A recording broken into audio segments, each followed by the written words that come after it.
Nah, di sini siapa teman-teman yang merasa pusing atau merasa bingung karena mau mulai belajar coding tapi uh, punya spek PC atau laptop yang speknya kentang atau hanya yang bermodalkan HP aja, tetapi udah punya niat untuk mulai belajar coding.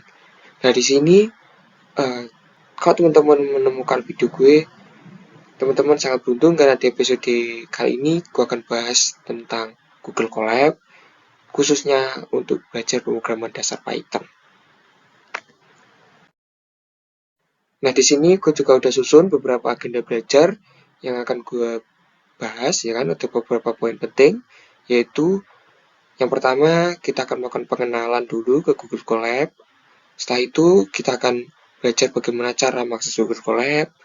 Dan yang kedua kita akan membuat program sederhana andalan kita yaitu Hello World, dan juga pengenalan ke antarmukanya dulu secara singkat.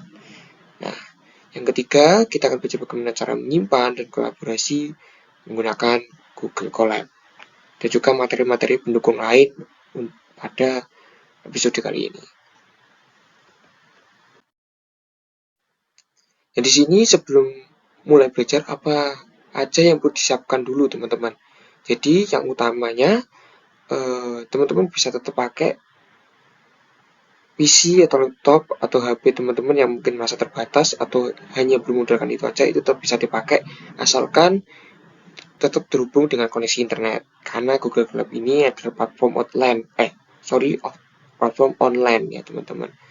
Dan yang kedua, teman-teman perlu akun Google, karena nanti akun Google ini digunakan untuk mengakses Google Colab dan bahkan juga digunakan untuk akses ke Google Drive. Buat teman-teman yang belum login nanti ke Google Colab atau Google Drive, teman-teman bisa login dahulu. Di sini kita masuk ke pengenalan Google Colab. Nah, apa itu Google Colab? Jadi Google Colab ini adalah singkatan dari Google Collaboratory. Nah, Google Colab ini adalah layanan cloud gratis berbasis Jupyter Notebook yang dikembangkan Google untuk menulis, menjalankan, dan berbagai kode Python melalui web. Nah, di sini buat teman-teman yang belum ngerti apa itu layanan cloud, jadi layanan cloud itu semacam layanan yang dimana dia itu menyediakan server, ya kan. Servernya itu bisa digunakan untuk menyimpan data. Jadi buat teman-teman yang menggunakan Google Colab itu nggak usah khawatir tentang bagaimana file yang nanti disimpan kemana, apalagi mungkin merasa kayak penyimpanan tinggal dikit di HP atau teman-teman penyimpanan tinggal dikit, itu nggak usah khawatir karena dengan adanya Google Cloud ini semua sumber daya atau project-project teman-teman itu sudah disimpan di server secara online, jadi nggak akan memakan lokal penyimpanan teman-teman gitu.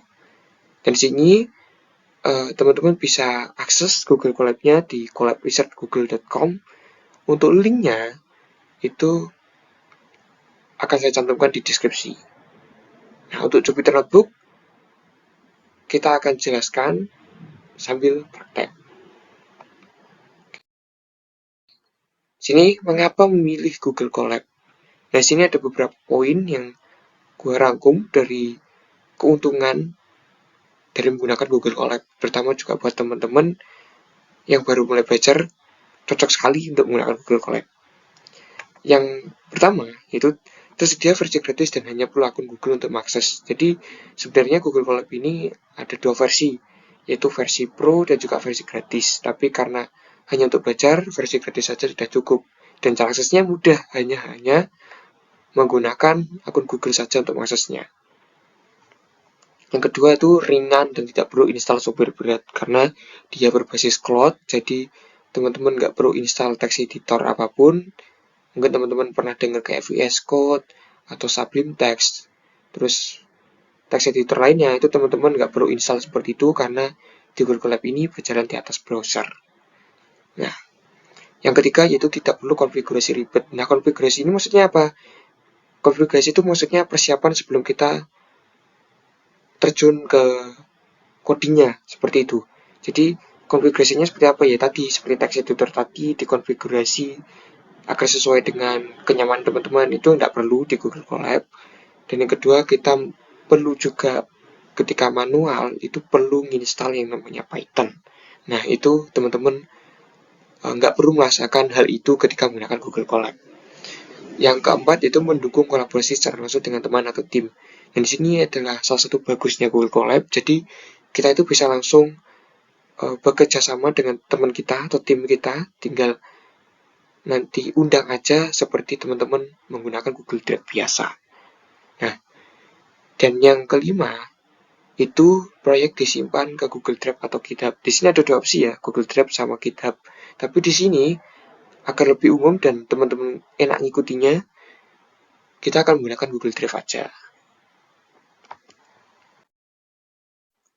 Oke, setelah itu apa yang perlu diperhatikan dari Google Colab?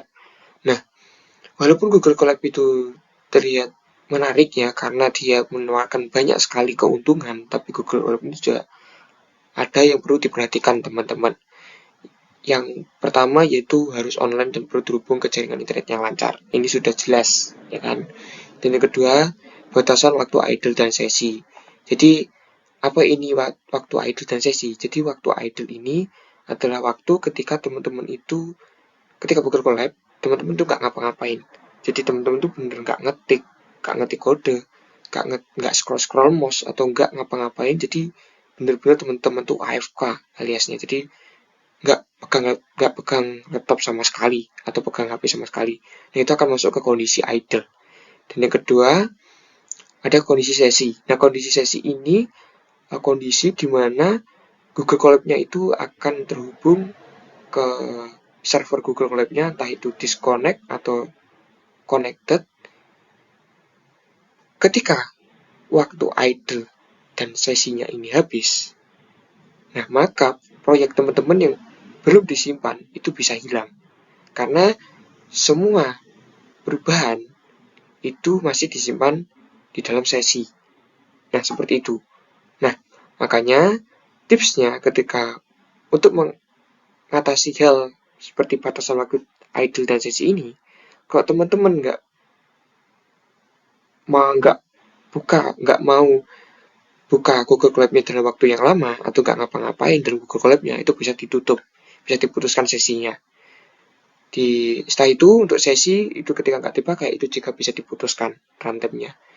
Nah, di sini nanti gue akan bahas bagaimana cara memutuskannya.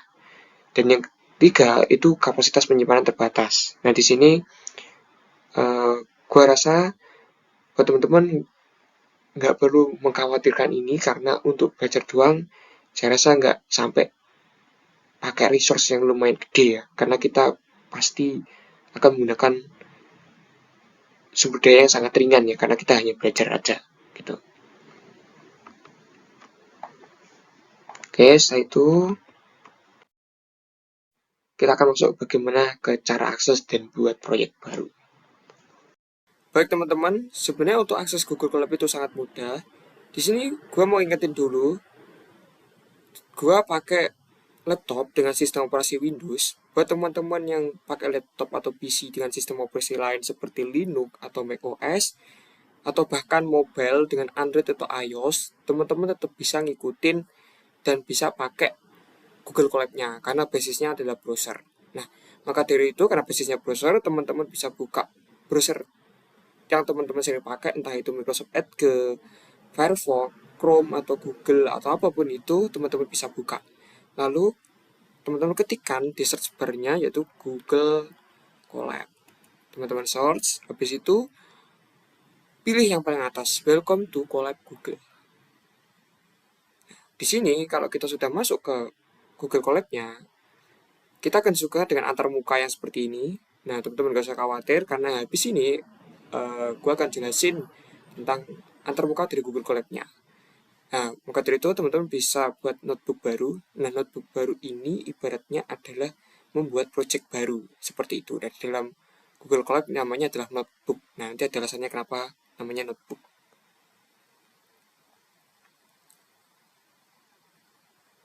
Nah, bentar teman-teman. Nah, setelah itu kalau teman-teman sudah masuk ke tampilan seperti ini, maka teman-teman sudah berhasil masuk ke project atau notebook baru.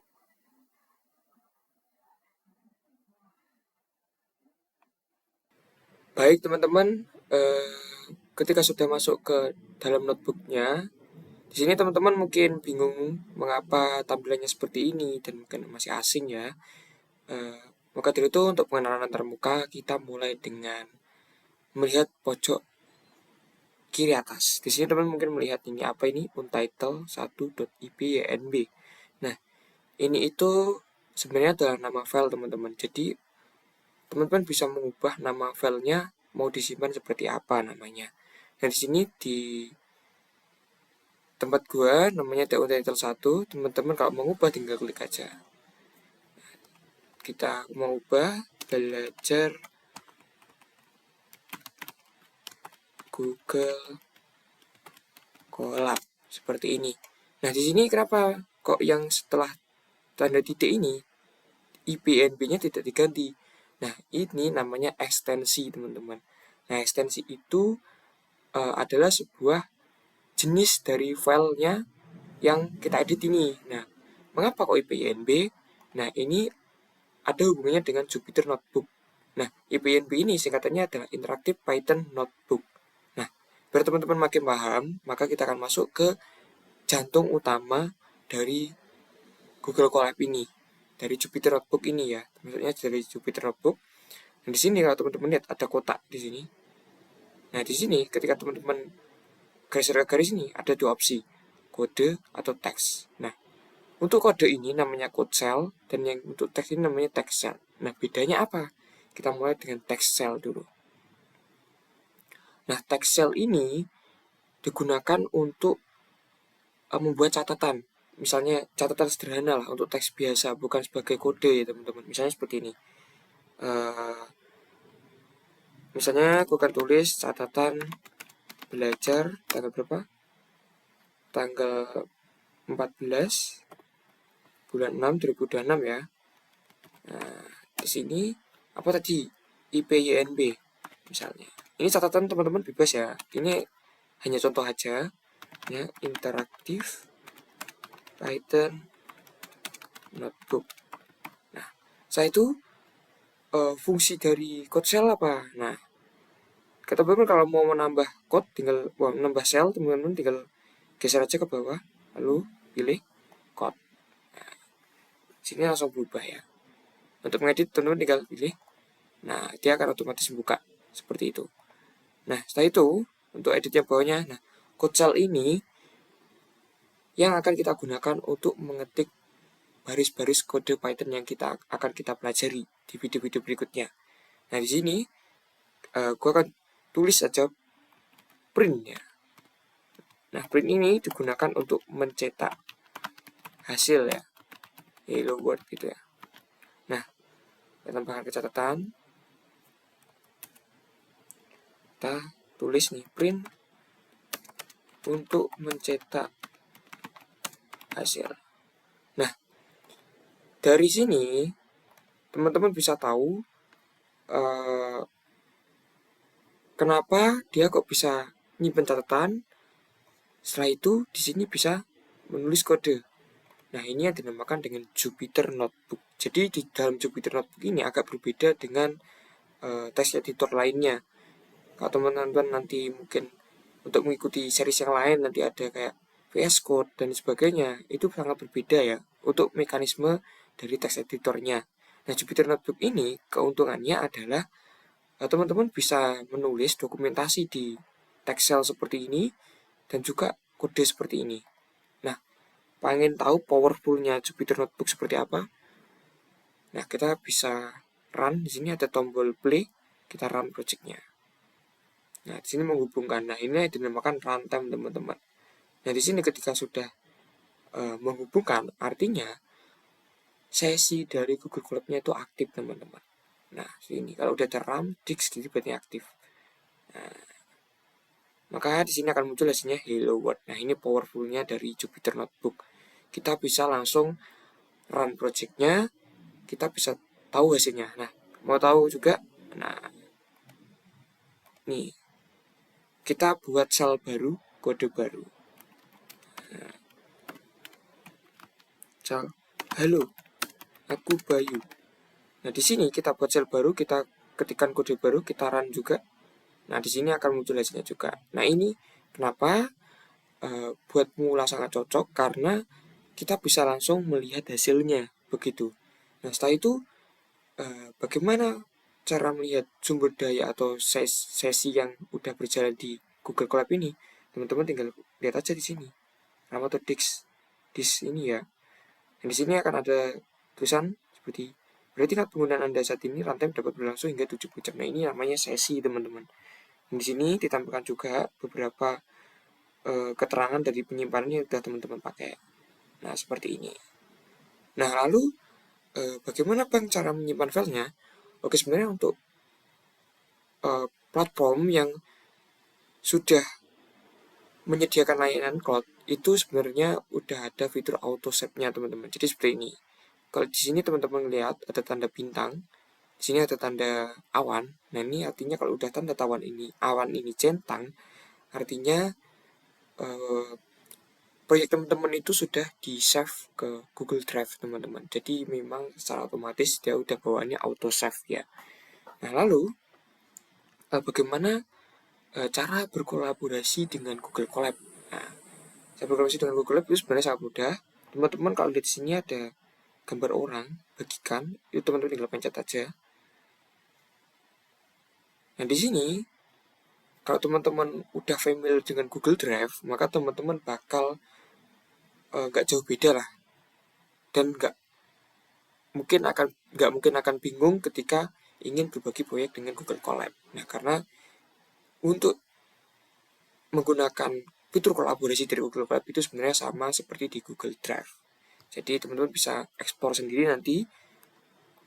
Nah, kalau teman-teman lihat, mungkin teman-teman lihat ada ikon kucing jalan di sini. Nah, ini untuk tambahan, teman-teman bisa mengubahnya melalui setelan. Nah, sini bisa lihat ikon gerigi. Nah, di sini teman-teman bisa ketik lain. Nah, di sini teman-teman bisa pilih nih, mau ada animasi apa atau ikon apa. Ini ada 3 nih, misal ada sorgi ya, kita nyalakan, kita simpan. Nah, ini cuma buat fun-fun aja, teman-teman, buat senang-senang kalau teman-teman lagi pusing atau buntu, ya kan, karena belajar coding, ya kan, teman-teman bisa ngeliat ikon-ikon ini, teman-teman bisa setidaknya bisa mengurangi rasa stres teman-teman ya, seperti itu. Nah, lalu karena untuk pengenalan termuka Google Colab sementara hanya ini aja, karena di video selanjutnya kita akan bahas lebih dalam lagi tentang pengenalan termuka sambil berjalannya seri dari belajar dasar Python ini. Karena berikutnya kita akan lebih sering menggunakan Google Colab. Oh ya, lalu bagaimana cara untuk memutuskan sesi dari runtime Google Colab-nya? Jadi simpelnya runtime itu adalah suatu kondisi di mana program itu berjalan. Nah, bagaimana cara memutusnya? Teman-teman bisa buka RAM atau disknya di sini tadi. Nah, teman bisa pilih kelola sesi. Nah, di kelola sesi ini, teman-teman yang terpenting harus sudah menyimpan file Google Colab-nya. Biar ketika nanti di sesinya dihapus, itu proyek teman-teman tidak hilang. Nah, tinggal hapus saja. Gantikan. Oke, di sini runtime terputus. Tunggu dulu. Dan nanti kalau runtime sudah terputus, maka tampilannya akan berubah. Di sini yang ada RAM atau disknya di sini berubah jadi sambungan kembali, teman-teman. Nanti kalau teman-teman mau menyambungkan lagi ke sesi Google Colab-nya, teman-teman bisa tinggal pencet sambungkan kembali ini aja, maka sesinya akan aktif. Oke, baik, saya ucapkan terima kasih buat teman-teman yang sudah menonton episode kedua ini hingga akhir. Untuk episode-episode selanjutnya, kita akan lebih sering menggunakan Google Colab untuk praktek dan akan semakin mendalami tentang dasar-dasar pemrograman Python. Jadi, tetap semangat dan selamat berjumpa kembali di episode selanjutnya.